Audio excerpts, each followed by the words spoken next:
anyone who wants to feel more confident when they're speaking, whether giving a speech, a presentation, or in a sales context. I'm Barbara Lorraine, and this is my puppet Kathy, who's going to help me today as a prop as I share ideas about how to speak with more confidence. I'll talk today about 3 areas: your mind, your body, and your spirit. First is your mind.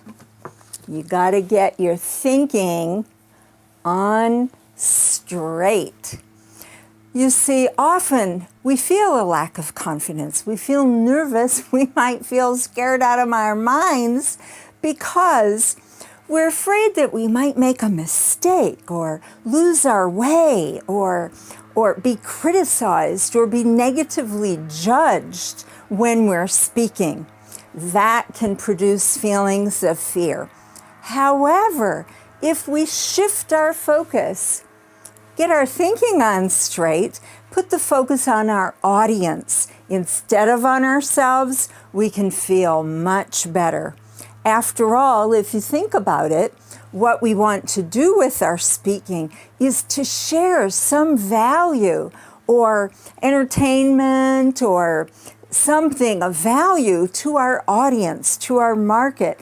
And so as we focus on sharing our gifts, we can take the focus off of ourselves and with that feel more confident. So the first is our mind, shifting our focus to the audience. Next is about our body.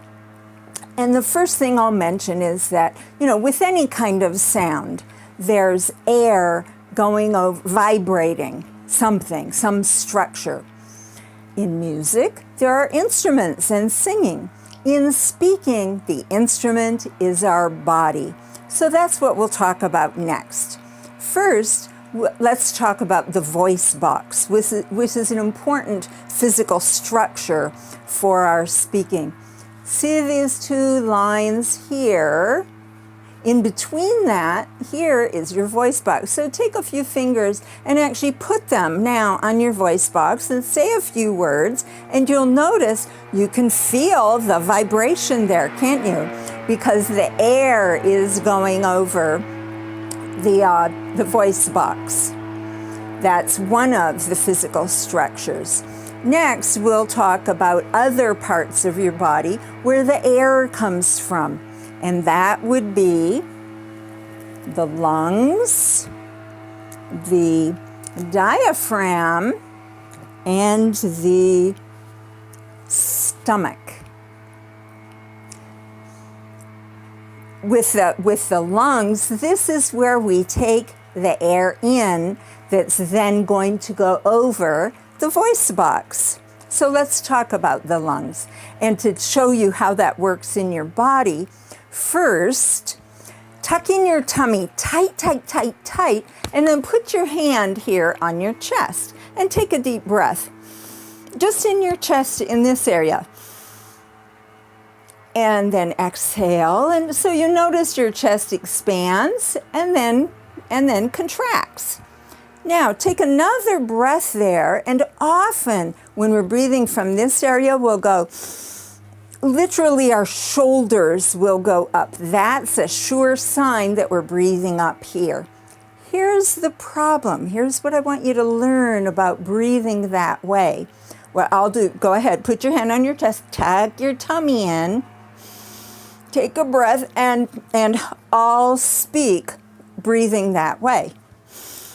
And notice that my voice is different now. It sounds tense and anxious, and actually I'm already out of air. That's not how to feel confident when you're speaking, because you need the air is an important part, air that creates the vibration over your voice box. Most people, a lot of people will breathe from up here. That's called shallow breathing. Or even people who don't do it on a regular basis will do it sometimes, mostly when they're feeling nervous. And what that does then is you don't have your best voice, as you heard how mine was.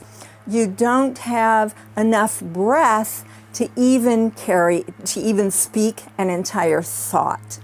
That makes you feel uncomfortable. That makes your audience feel uncomfortable. And between the two of you feeling uncomfortable, confidence goes right out the window. Can you see that? Okay, now let's continue talking about your lungs and how they work. Now we're going to breathe in from this area. So put your fingers like right below where your bra strap would be if you had one on, and breathe from that area. Feel your chest expand, and as you exhale, how it goes down. That's another fuller way of breathing, but still not optimum. Now put your hand down on your tummy area, and I'll ask you to breathe in really big and then hold it for a second. Exhale, and notice, boy, there was a lot of air going in there. Now, people often think that what they're doing is breathing into their stomach. The fact is, air doesn't go into your stomach. Food goes into your stomach. And liquids go into your stomach, but not air. I mean, hey, think about it. If we could fill our stomach up with air, wouldn't that be a great diet plan? It's inaccurate to say that we're breathing into our stomach, but the point is, remember, up here, we're breathing with 8% of our lung capacity. As you breathe in more fully, the diaphragm actually moves lower to accommodate the expansion of the lungs. So again now, take a deep breath with your tummy area, and then I'll demonstrate how speaking can be different when you're breathing that way. Now that I've taken in a full breath, I can really project. I can speak loudly, with power, with passion, and confidence. And I was able to say all of that and more on that one breath. It sounds better, which makes the audience feel more comfortable, which makes me feel more confident.